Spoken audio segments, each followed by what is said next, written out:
Today, I want to talk about intimacy and how you can get it and keep it in your relationship. We all walk around with walls to protect ourselves from people seeing our vulnerable parts, or those parts we are unsure will be accepted, right?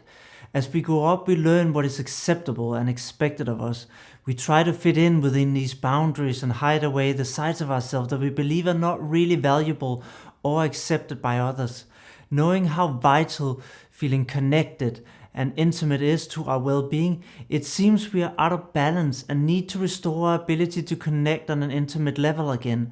Many of us have lost the ability to put our guard down, even with the people we do know and trust the most, leaving us living very numb, cold, and disconnected lives.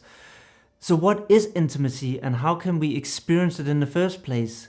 Intimacy is vulnerability and self disclosure met with acceptance.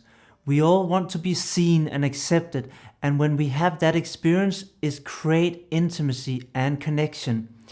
It's the biggest contributor to our happiness of all the factors. If you want to be happy, you must learn to be vulnerable.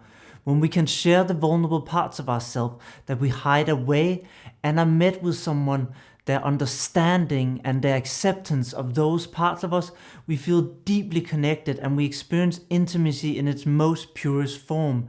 It's my interpretation of love. It's also deeply healing and makes us more confident, self accepting, and loving. For intimacy to happen, we need three things. First of all, we need to evaluate whether it's safe in the first place to be vulnerable. Two, we need to develop our ability to be vulnerable. And three, we need to be exposed to someone that can give us acceptance towards that vulnerability.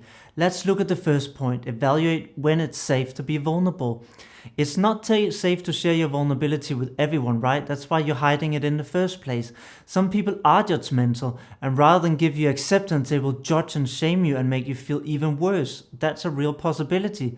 Some people will take advantage of the vulnerability you share and use them against you. So the signs to not trust someone with vulnerability could be that, do they often gossip or talk bad about others? If they tend to gossip in a negative way around others, then it shows a judgmental attitude and that they will likely be judgmental towards you too. It would be unwise to share your vulnerabilities with someone that consistently act in that way. Yeah, we all show a bit of judgment from time to time. We're human, so don't discard someone for one judgmental comment, but watch out for patterns and that repeated behavior. If someone consistently show that view and opinion of others, then I would absolutely not recommend you share your vulnerabilities with them. These people are not safe to be intimate and vulnerable in that way. So sign to trust someone with your vulnerability is if they do the opposite. They consistently talk positive about others. That's a great sign. Also, they show acceptance towards others and you when you share smaller vulnerabilities. That is always a way to start gauging whether it's really safe for you to open up and share that with you. When they talk about others and share opinions, do they show that acceptance, even those they don't agree with? If they do, it's a great sign. You can start opening up. They maybe stand up for people when others judge them. Good sign too. A good indicator. Someone that shows acceptance and also actively stand up towards judgment, those are often the safest people. And I would suggest share less vulnerabilities with them at first and see how they react. Now, despite all your observations above, there's no 100% way to ensure someone will accept what you share before you share it. So I would recommend testing their acceptance slowly. You could even categorize your vulnerabilities from 1 to 10, with 1 being a little vulnerability, 10 being like a massive one that would be devastating to feel rejected. And then you start by sharing a level 1 vulnerability and see how they respond, and then you move to level 2 and so forth. It's also wise to tell your partner that what you're about to share is vulnerable to you so they know that the reaction really matters more than usual. So slowly develop that ability to be vulnerable. Like all new skills, it takes practice.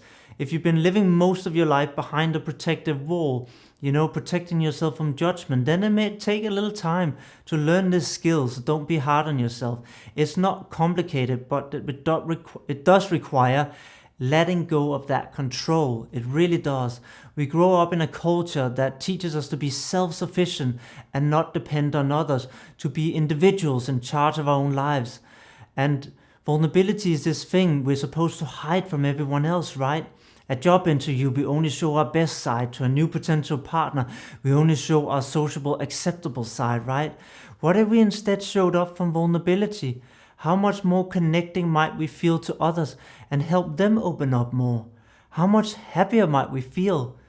We might learn to be in control constantly, right? Controlling what makes us feel safe, and so letting go of control is really inherently scary, as others can impact us more.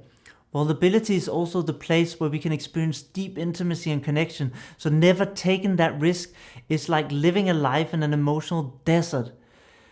So next I want to talk about experience that acceptance. There's nothing as connected as when that vulnerability are met with acceptance and perhaps even embraced and celebrated by another. It's within that context of two that love can flourish in a way it can't in any other way. It's a human and social experience that needs to be shared. If your partner does not feel good about parts of themselves, then telling them to accept and love themselves might not help if they don't have that framework. Instead, give them an experience of acceptance and love. Eventually it will become internalized and they can give it to themselves. This brings me to the next point. Both you and your partner need to be and become accepting and non-judgmental people for this to actually work. So here are some of the ways that you can develop that. I've come up with 2 ways that I think really helped, and again that I will often tell other people to try. One of them is imagining being somebody else and living in their experience. It can be hard to understand other people who have a different experience and different stories. Therefore, I find it useful sometimes to imagining being somebody else and thinking about how did they grow up? What impacted them to become that way? What shaped them to become who they are? Understanding other people's story allows us to understand them better and step away from the narrow-minded view and judgmental. It allows us to see the full person and their views and action in the context of their story and not just the action in the context of our story. It's really hard to hate or dislike someone once we know their story and their why. There's a clear tendency to become more judgmental the less we have experienced different cultures and different people. It also dispels many of these fears created by lack of knowledge and understanding, right? There's a reason that people that travel more tend to be less judgmental. We live in a culture that's so full of shame.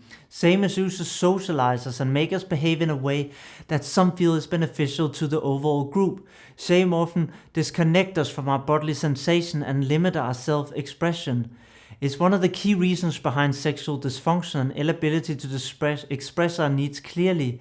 Looking down and avoiding eye contact is one of the clear signs of shame. It means we don't have to witness a rejection from others that we expect to get. The best way to overcome this shame is again to be exposed to a supportive, loving and accepting human being who will stay connected to you and will perhaps even show that your needs are normal, healthy and acceptable. You can do a shame share exercise where you both sit down, look each other in the eye and share something you would normally hide and feel is vulnerable, and all the other person do is look at you with acceptance and kindness. That's all they have to do. You might feel the day after that you regret having shared that vulnerability and you have what's called a shame over. But that will go away with time as you learn to practice this more. That's it for today. I hope you enjoyed the video. If you did, subscribe below and share the video with friends and family on social media. And also go to zencentre.com and check out the 1-hour free webinar. It's full of good tips and I hope to see you soon.